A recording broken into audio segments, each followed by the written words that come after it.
I shouldn't be here. 10 years ago, I was diagnosed with a rare digestive disorder with the prognosis of a slow death by starvation. During that time, my husband left. He turned 40 and went off with his 20-something secretary. It's not just a cliche for nothing. That left me being a single parent to 2 autistic children. I was bedridden for 95% of the time, maybe 99 depending on the day. Every day, I vomited multiple times a day. I was in constant pain. And the only way that I got through that was to accept my death. Accept that I probably wasn't going to be here for my son's 10th birthday. I'm very happy to share that I celebrated his 17th birthday last Sunday.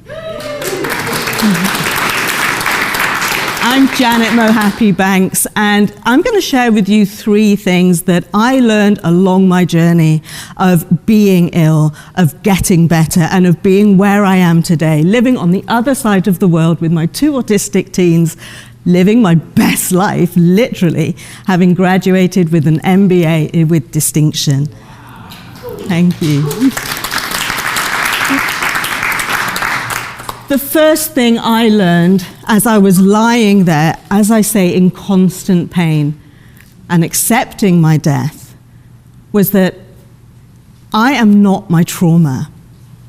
I am not all the bad things that have happened to me. I can distance myself from that version of me that experienced that. I can bring that version of me to mind and say, hey, that's not me anymore. That person is 10 years old. That person is 23. That person is no longer me. I accept that that version of me had that trauma. I love that version of me for experiencing that trauma and for surviving it, so I can be where I am today. But I am no longer that person, but thank you so much. The second thing that I learned is that you've got to play the game of what if on both sides. How many times have we played the game of what if just on the one side? What if I fall? What if I fail? What if everything goes so wrong? But how often do we play it on both sides? How often do we say, but what if I fly? What if I succeed? What if I get the job, get the boy, get the girl, get the life? It's that what if that stops us, that negative what if that stops us from taking the steps in the first place. When I decided to sell up my home just after being declared well, I declared myself well after several months of not vomiting, we sold my 4-bedroom house by the sea, everything in it. Then I got my study permit to move to Canada. And everybody else played the negative what-if game with me. What if you don't like it? What if you don't get the study permit? That was a big one. What if the children don't thrive? What if? And I had to play the positive what if, for my sake, for my children's sake. But what if we love it? If we don't love it, we can always move. You're only as good as your last decision. If the decision you have made is a bad one, guess what? You get to choose again. How amazing is that?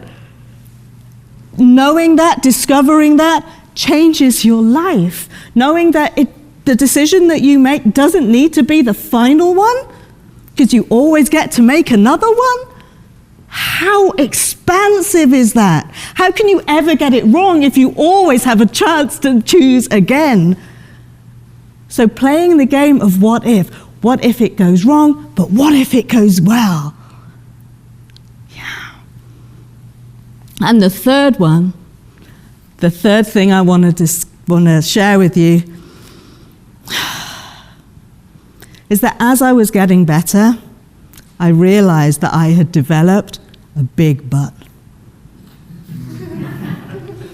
If you're not living your best life, if you're not living the life that you really want, my guess is that you've got a big butt too. Not this one. Come on now. No, it's that big but. I would love to do this thing, but. I would love to get that job, but. And all those reasons that you say, but, everything that comes after the but, that, my friends, is your limiting belief. Every aspect of our life is based on our beliefs of who we are. If you have this big but, that's where you get to do the work. Everything after the but is possibly a lie, because who you are is infinite pure love energy. You can do anything that you choose to do. So the but, the thing that's stopping you, is always going to be a lie. So, I'm leaving you now with those 3 lessons. Always play the game of what if on both sides. Yeah? You are not your trauma.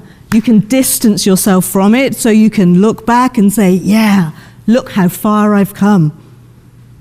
And third and final, don't let your big butt shut the door of opportunity. Thank you.